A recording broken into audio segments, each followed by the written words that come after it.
그런데 오늘 여러분 예배드리는 태도가 도대체 왜 이런 것입니까? 라고 제가 여러분들에게 말씀을 드린다면 깜짝 놀라지 않으시겠습니까? 오늘 목사님이 왜 저러시지? 뭔가 집에서 안 좋은 일이 있으셨나? 별일이네. 이렇게 생각하지 않으시겠습니까? 설교단에서 욕설을 하거나 감정적으로 여러분들을, 교우들을 대하는 그런 목회자를 보신 일이 거의 없으실 것이라 생각이 듭니다. 제가 어릴 때만 하더라도 한국에서 부흥회를 하면 부흥 강사님 중에 욕쟁이들이 있었습니다. 지금 제가 생각을 해보면 아마도 그게 컨셉이어서 그랬던 거지 정말 감정을 실어서 욕을 하는 그런 분들은 아니셨을 것이라 생각합니다. 그렇게 믿고 싶습니다. 그런데 오늘 본문을 보게 되면 바울의 말에는 감정이 실려 있습니다. 제가 아까 성경 본문을 봉독할 때 조금 그것을 느껴보시라고 좀 더 격하게 본문을 읽어드렸습니다. 1절과 3절에서 바울은 연거푸 2번이나 갈라디아 교회 교우들에게 어리석다라고 책망을 하였습니다. 공동번역으로 이 책망의 말을 다시 한번 들어보시면 좀 더 그것이 실감나게 다가오실 것입니다. 갈라디아 사람들이여, 왜 그렇게 어리석습니까? 3절 말씀입니다. 여러분은 그렇게도 어리석은 사람들입니까? 이렇게 표현을 해도 사실 원어의 느낌을 살리기는 참으로 어렵습니다. 제가 성경을 여러 가지 번역을 쭉 보면서 비교를 해보니까 헬라어 원어를 가장 잘 번역한 거는 1절은 영어 New Living Translation이었습니다. 거기 뭐라고 되어 있는 거 하니 1절에 O foolish Galatians, 정말 이 어리석은 갈라디아 사람들아. 3절은 NIV가 원문에 더 가깝습니다. Are you so foolish? 너 정말 그렇게 멍청하냐? 어리석으냐? 지난주 중에 제가 3절 NIV 말씀을 제 아내에게 카톡으로 보내줬습니다. 어떤 반응이 오나 궁금했기 때문입니다. 예상대로 금방 반응이 왔습니다. 뭐라고 왔겠습니까? 왜요? 내가 뭐 잘못했어요? 말끝에 날이 서 있었습니다. 시침이 떼고 제가 말했습니다. 누가 나에게 이렇게 말했어요. 그랬더니 이번에는 조금 제 편을 들어주는지 도대체 누가 이런 얘기를 했어요? 그러는 겁니다. 제가 얘기했습니다. 바울이요. 성경이 하는 말씀은 다 나에게 하는 말씀 아니겠소? 라고 이야기를 했습니다. 오늘 본문에서 우리에게 전해주는 이 말씀, 바울의 말투가 어떤 것인지 조금이라도 좀 공감을 해보고자 제가 아내를 통해서 실험을 해봤던 것입니다. 여러분들도 이 바울의 말투, 바울이 지금 우리에게 전해주고자 하는 그 감정이 어떤 것인지 조금이라도 느껴보시고 공감해보시면 좋을 것 같습니다. 한글 성경을 보면 문장 부호가 없죠. 한글 성경은 번역을 할 때 문장 부호를 다 빼버렸습니다. 원래 원어에는 문장 부호가 없기 때문에 그렇습니다. 그런데 독일어 성경, 루터 성경만 하더라도 문장 부호를 다 넣어서 번역을 하는데요. 1절부터 5절까지 물음표가 무려 6개나 등장합니다.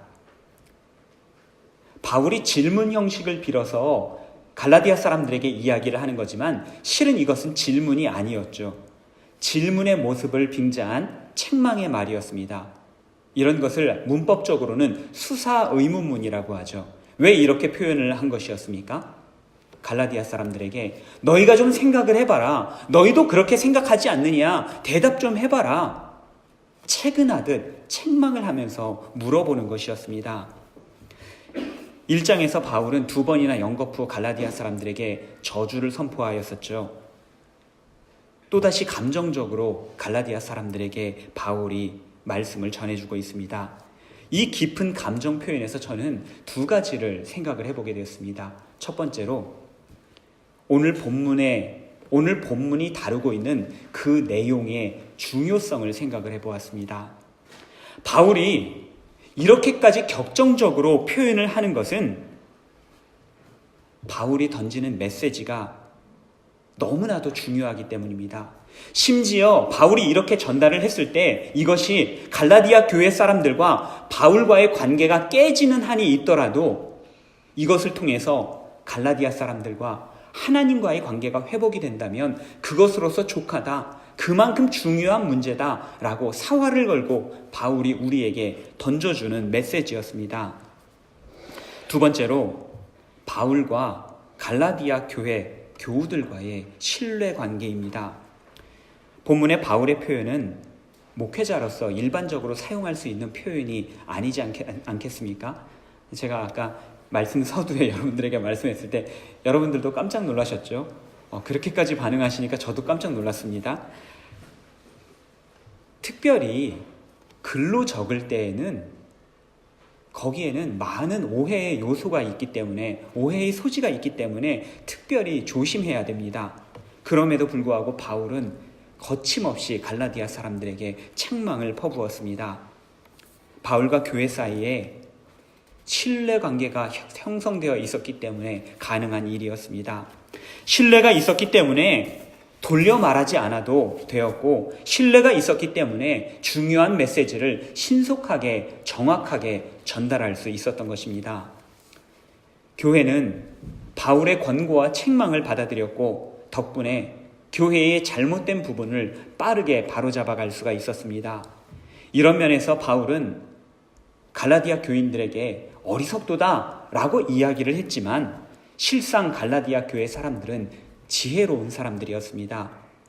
그들은 한때 거짓 교사로 인해서 잘못된 생각을 마음속에 품고 있었고 잘못된 믿음을 가지기는 했었지만, 그들에게는 열린 마음이 있었고 충고를 받아들일 수 있는 마음이 있었기 때문입니다. 표현이 조금 거친 것은 아무런 문제가 되지 않았습니다. 말씀을 나눌 때면 말씀을 듣는 사람들의 마음밭이 어떤지 금방 알 수가 있습니다. 돌바닥과 같은 마음 혹은 돌벽과 같은 마음들이 있습니다. 말씀을 전해도 말씀이 들어가는 것이 아니라 말씀이 튕겨져 나오는 것을 느끼게 됩니다. 반면에 스펀지 같은 마음도 있습니다. 말씀을 전하면 그것이 쏙쏙 빨아들여져가는, 물을 흡수하듯이 그렇게 빨려져가는 그런 느낌이 들 때가 있습니다. 말씀이 진리대로 선포되었을 때 우리가 은혜를 받는지 은혜를 받지 못하는지는 오직 우리의 자세에 달려있는 것입니다. 하나님의 은혜는 폭포수와 같기 때문에 우리가 조금만 마음을 열면 하나님께서는 그 마음을 반드시 채워주십니다. 하나님의 은혜로 가득 채워주십니다. 우리가 마음을 열고 있느냐, 우리가 자세를 바르게 하고 있느냐, 이것만이 가장 중요한 조건이라는 것입니다. 그러나 의심을 하고 마음을 열지 못하고 그런다면 아무것도 받을 수 있는 것이 없습니다. 주님께서는 결코 그 마음을 강제로 열고 들어가지 않으시기 때문입니다.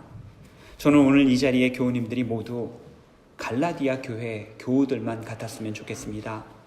어리석다는 책망을 들었지만 실제로는 지혜로운 사람들, 그래서 말씀에 따라서 변화되는 사람들입니다. 바울은 훗날 2차 전도 여행에서 또다시 이곳을 방문을 합니다. 갈라디아 교회 교우들이 오늘의 말씀을 잘 받아들였다는 증거가 아니겠습니까?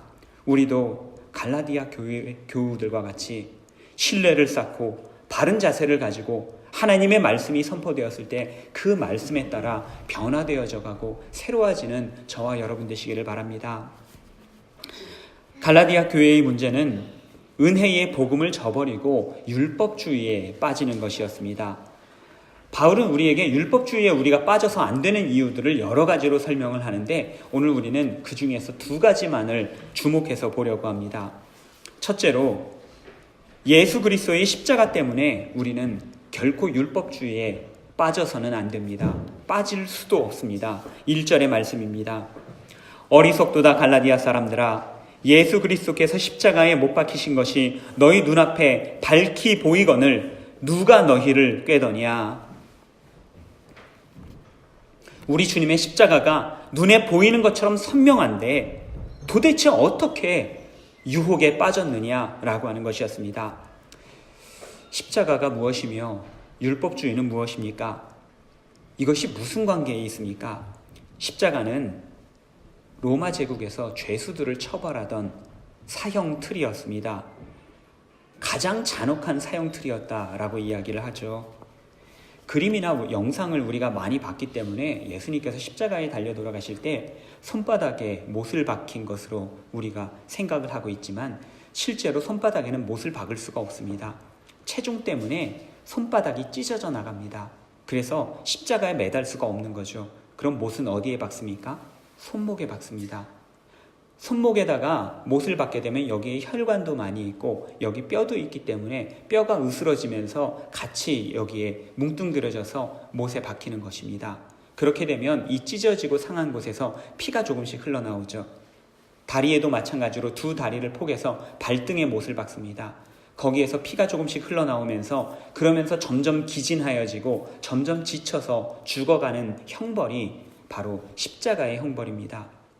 오래 매달아서 오래도록 고통을 느끼고 또한 그 오래도록 고통을 느끼는 모습들을 사람들에게 본보기로 보여주면서 다시는 배반하지 마라, 다시는 역적모의 하지 마라 보여주는 그런 형벌이 바로 이 십자가의 형벌이라는 것입니다.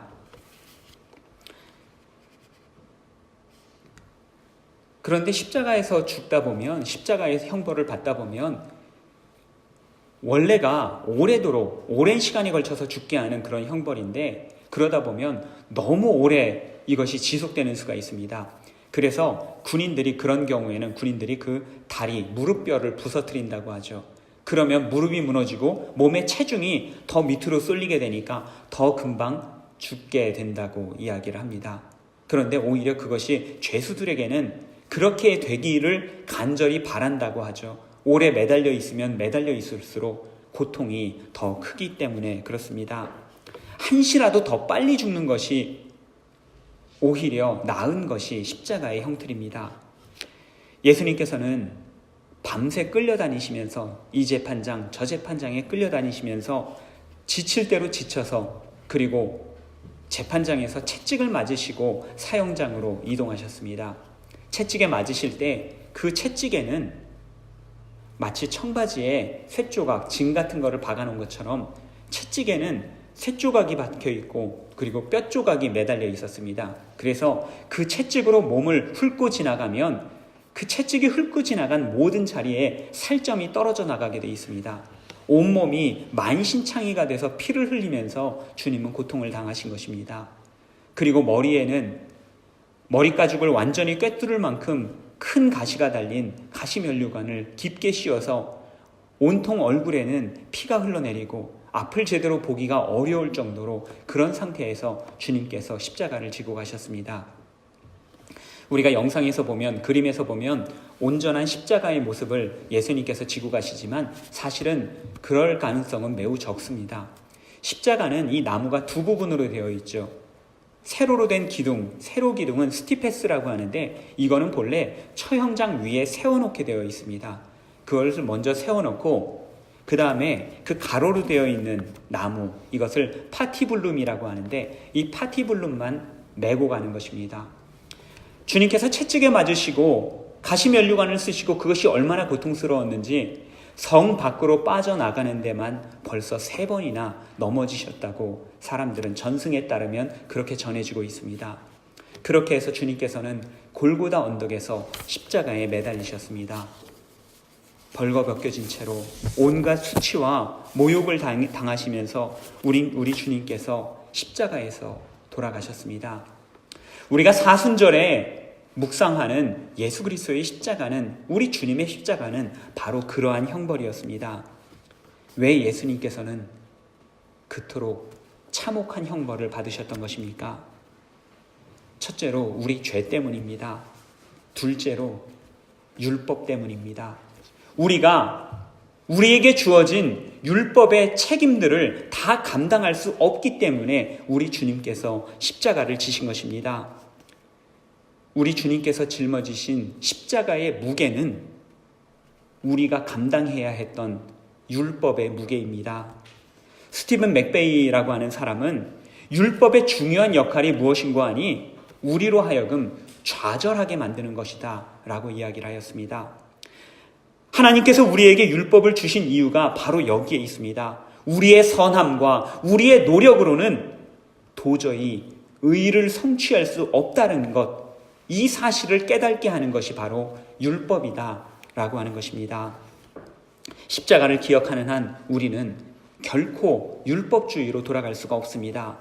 참혹한 십자가의 무게는 율법을 통하여 저와 여러분이 감당했어야 할 고통의 무게이기 때문입니다.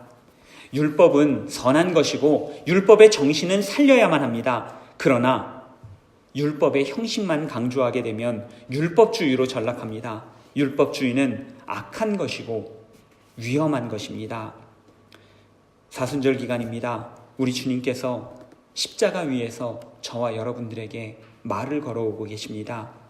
다시는 율법의 십자가를 지고 가지 말라고, 그 무거운 십자가는 나 홀로 지고 가겠다고 주님께서 저와 여러분들에게 말씀하고 계십니다. 그 은혜를 묵상하는 시간이 바로 사순절 기간입니다. 금욕과 금식이 형식이 되지 않기를 간절히 바랍니다. 십자가를 지신 사랑, 우리를 위해 고통당하신 그 주님의 고난, 주님의 사랑, 주님의 은혜만 바라보는 여러 교우님들 되시기를 간절히 바랍니다. 십자가에 이어 바울은 아브라함을 주목합니다. 6절의 말씀입니다. 아브라함이 하나님을 믿음에 그것을 그에게 의로 정하셨다 함과 같으니라. 아브라함은 창세기 12장부터 등장하는 4명의 족장 중에서 첫 번째 조상이죠. 그리고 하나님으로부터 직접 부름을 받은 첫 번째 조상입니다. 아브라함이 하나님께로부터 선택받은 것, 또한 그가 하나님으로부터 의롭다 여김을 받은 것, 그것은 그가 율법을 잘 지켰기 때문이 아니었습니다. 심지어 아브라함 때에는 율법이 존재하지도 않았습니다. 아브라함이 의롭게 된 것은 그가 하나님을 믿었기 때문입니다. 하나님만 믿고 자신의 삶과 자신의 가족과 친척과 종들과 그리고 자신의 모든 가축과 모든 재산을 이끌고 하나님 말씀에 따라 발걸음을 옮겼기 때문에 하나님께서는 이것을 그의 의로 여겨주셨다 말씀하고 있습니다. 이스라엘의 조상 아브라함조차도 이 신칭의 믿음으로써 얻는 의롭다함을 얻었습니다. 그런데 왜 우리는 자꾸만 율법주의, 우리가 지키지도 못하는 율법주의에 빠지고 자꾸만 다른 사람들에게 여러 가지 율법의 무게를 감당하라고 강요하는 것입니까? 우리가 가만히 있기를 싫어하기 때문에 그렇습니다. 한번 생각을 해보시기 바랍니다. 행위로 구원을 얻는 것이 쉽겠습니까? 믿음으로 구원을 얻는 것이 쉽겠습니까? 당연히 믿음으로 구원을 얻는 것이 쉽습니다. 행위로는 절대로 구원을 이룰 수 없다 말씀하고 있지 않습니까? 그런데 이 믿음으로 얻는 구원이라는 것이 처음 얻기는 쉬운데 그것을 그대로 유지하기가 쉽지 않다라는 것입니다. 왜 그렇습니까? 자꾸만 우리는 눈에 보이는 것을 요구하기 때문입니다. 우리가 하는 어떠한 행위나 우리가 이루어 놓는 그 무엇, 눈에 보이는 것으로 자꾸만 우리의 구원을 확증하고 싶고 그것을 증명하고 싶기 때문에 자꾸만 우리는 뭔가를 해야 될 것처럼 느껴지고 그것으로 인해서 내가 믿음이 좋은 것처럼 내가 구원을 받은 것처럼 그것을 통해서 자꾸만 증명하고 싶은 것입니다. 바꾸어서 말하면 보이지 않는 것을 믿는 믿음이 부족한 것입니다. 어떤 분은 이렇게 질문할 수가 있습니다. 목사님, 그래도 율법을 안 지키는 것보다는 지키는 것이 더 좋지 않겠습니까? 아니요. 결코 그렇지 않습니다. 율법은 지키려는 것 자체가 위험한 것입니다. 로마서 10장 3절 말씀입니다. 하나님의 의의를 모르고 자기 의의를 세우려고 힘써 하나님의 의에 복종하지 아니하였느니라. 율법의 의의를 이루려고 하는 것이 하나님의 의의를 모르기 때문이다. 성경은 말씀하고 있습니다. 하나님의 의의를 알지 못하니 자기의 의의로서 하나님의 의의를 대신하려고 하는 것입니다. 자기의 의의를 세우려고 급급하다 보니 하나님이 무슨 생각을 하고 계시는지, 하나님의 뜻이 무엇인지 우리가 그것을 주목할 여유가 없어지는 것이죠. 하나님께 복종할 수가 없습니다. 그러면 어떻게 해야 됩니까? 우리 마음속에 조금이라도 율법을 지키고자 하는 마음, 좀 더 잘하고자 하는 어떤 마음이라도 있다면 이 모든 마음을 모아서 우리 하나님께만 주목을 해야 합니다. 하나님의 의를 바라보아야 하고 하나님의 뜻이 무엇인지 그것을 알려고 노력해야 됩니다. 하나님께만 복종하는데 우리의 힘을 사용해야 합니다. 지속적으로 율법주의에 빠지려는 우리에게 바울은 3절에서 이렇게 질문합니다. 성령으로 시작하였다가 율법으로 마치겠느냐? 율법이냐? 은혜냐? 선택하라 라고 하는 질문입니다. 이 질문은 신학적인 질문이 아니라 매일매일 우리 일상생활에 대한, 우리의 신앙생활에 대한 질문입니다. 필립 얀시, 미국의 기독교 작가 필립 얀시는 율법주의를 감기에 비유합니다. 감기라고 하는 것이 완전한 면역을 가지고 있는 사람이 없죠. 마찬가지로 율법주의도 그 어느 누구도 율법주의에 면역을 가진 사람은 없다라는 것입니다. 그 율법주의의 유혹에 날마다 빠지게 된다라고 하는 것이죠. 누가복음 15장을 보게 되면 아버지는 아들을 되찾은 기쁨으로 큰 잔치를 베풀었습니다. 그런데 이 잔치에 찬물을 끼얹는 사람이 있었죠. 누구였습니까? 큰아들이었습니다. 큰아들은 율법주의자의 전형입니다. 율법주의자들은 잔치를 망치는 사람들입니다. 아버지의 은혜와 사랑을 멸시하는 사람들입니다. 우리의 신앙도, 우리의 신앙생활도 많은 것들이 믿음으로, 은혜로 시작했다가 율법으로 맞춰지는 일들이 대단히 많습니다. 믿음으로 복음을 받아들였지만 그 이후에는 그 믿음에 따라 해야 될 일들, 교회에서 해야 될 수많은 일들에 대한 부담과 짐을 가지고 신앙생활을 하는 분들이 계십니다. 어떤 사람이 자기가 교회를 다니다가 떠났는데 그 이유를 이렇게 설명하는 것을 보았습니다. 자신은 복음에 감격하면서 교회에 다녔는데 교회에 다니다 보니 요구되는 것이 너무나도 많더라는 것입니다. 그것을 다 충족시키지 못하다 보니까 자꾸만 마음속에 정죄감이 드는데 주님을 알기 전보다도 그 정죄감이 더하더라는 것입니다. 그러니 교회에 계속해서 나올 이유가 없었다는 것이죠. 은혜로 시작해서 율법으로 끝이 난 것입니다. 우리 교회는 약 42년의 역사를 가지고 있습니다. 42년 전에 믿음으로 우리는 예배를 드리기 시작하였습니다. 예배 드리려는 열정 하나로 믿음의 사람들이 모여들었던 것입니다.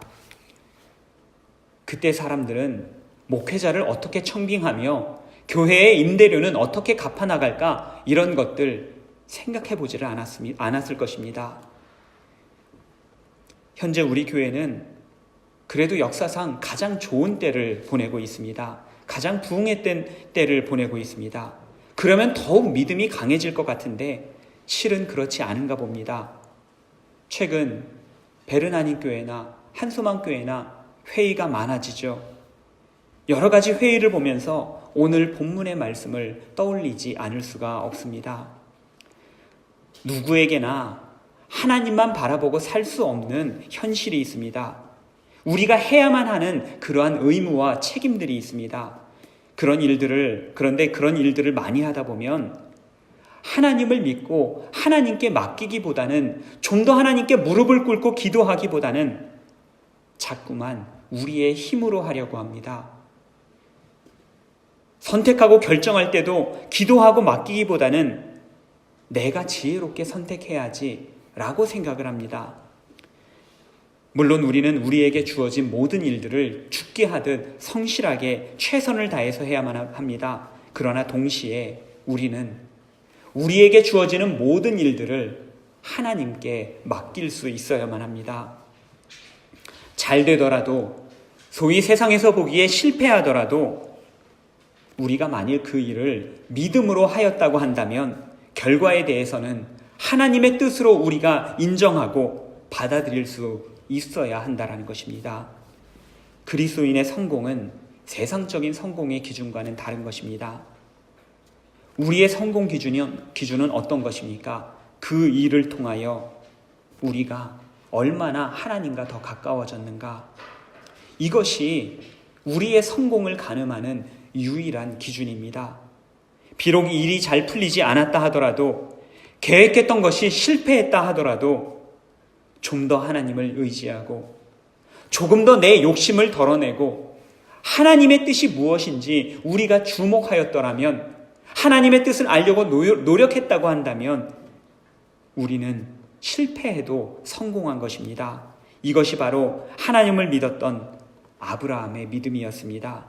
내 힘으로 하려고 하는 율법주의를 극복하는 비결인 것입니다. 우리의 모든 신앙생활은 인식하건 인식하지 못하건 성령님으로 말미암아 시작을 하였습니다. 고린도전서 12장 3절 말씀 보게 되면 성령으로 아니하고는 누구든지 예수를 주시라 할 수 없느니라, 이렇게 말씀하죠. 우리가 만일 예수님을 나의 주님으로 고백한다면 그것은 내 힘으로 고백하는 것이 아니라 이미 우리 안에 성령님께서 들어와 계신 것이다. 성령님께서 우리로 하여금 그렇게 고백하게 하시는 것이다 라는 믿음의 고백입니다. 우리는 내가 예수님을 믿음으로 인해서 구원을 받았다라고 이야기를 하지만 실은 우리가 믿을 수 있는 것조차도 성령님의 능력이고 하나님의 은혜라는 이야기입니다. 그 어떠한 것도 우리가 자랑할 것은 없습니다. 처음부터 끝까지 하나님의 은혜입니다. 우리가 해야 할 일은 그 하나님의 은혜를 변함없이 묵상하는 것입니다. 그러나 우리는 자꾸만 처음 시작했었던 것, 처음 사랑을 잃어버립니다. 요한계시록 2장을 보게 되면 요한이 환상을 보고 교회에 주는 하나님의 말씀을 대언을 하게 되는데, 요한계시록 2장 3절을 보게 되면 에베소 교회에 대한 경고의 말씀이 등장합니다. 그러나 너를 책망할 것이 있나니 너의 처음 사랑을 버렸느니라. 이 자리에 대부분 교우님들께서는 첫사랑의 뜨거운 경험들이 있으실 것입니다. 연애할 때 남녀의 사랑 말고 하나님과 만났었던, 하나님과 처음 나누었던 사랑의 뜨거운 기억들, 그런 것들을 여러분들이 신앙에서 경험하신 적이 있으실 것입니다. 혹시라도 그 첫사랑을 잃어버리신 분 계십니까? 하나님의 은혜를 체험했던 것이 단지 과거의 기억으로만 남아있는 분 계시지는 않습니까? 처음 복음을 들었을 때 그 설레었던 마음, 처음 주님 앞에 기도를 하고 내 소원을 주님께 아뢰고 그 기도 응답 받았을 때 그 감사와 그 감격 아직도 기억하고 계십니까?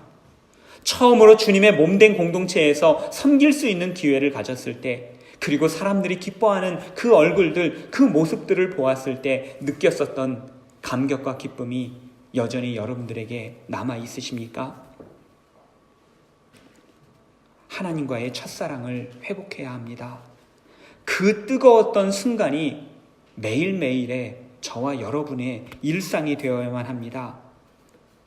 모든 것 다 주고도 주님 한 분만으로 나는 만족해 라고 하면서 고백하며 찬양하던 때가 있지 않으십니까? 지금도 그러시다면 정말로 감사하고 다행한 일입니다. 지금 내 신앙이 그렇다면 지금 내 마음과 생각을 빼앗아가고 있는 것은 과연 무엇인지, 주님 말고 무엇을 더 가지고 살려고 하는지 생각하고 고민해 보아야만 합니다. 목사님, 그동안 열심히 신앙생활 했지만 지금은 조금 믿음이 떨어진 것 같아요. 전에는 믿음이 좋았었는데 지금은 조금 믿음이 낮아진 것 같아요. 이런 말씀하시는 분들이 종종 계십니다. 정말 죄송합니다만 바로 지금이 여러분의 믿음입니다. 구원받는 믿음에는 과거형이 존재하지 않습니다. 요즘 대입 수능 시험을 보게 되면 내신 성적이 중요하다고 하죠. 그래서인지 구원받는 것도 내신 성적으로 대신하려는 분들이 계십니다. 40대, 50대에는 신앙이 조금 약해졌지만 내가 20, 30대에는 정말 열심히 기도하고 열심히 찬양하고 신앙생활 정말 뜨겁게 했습니다.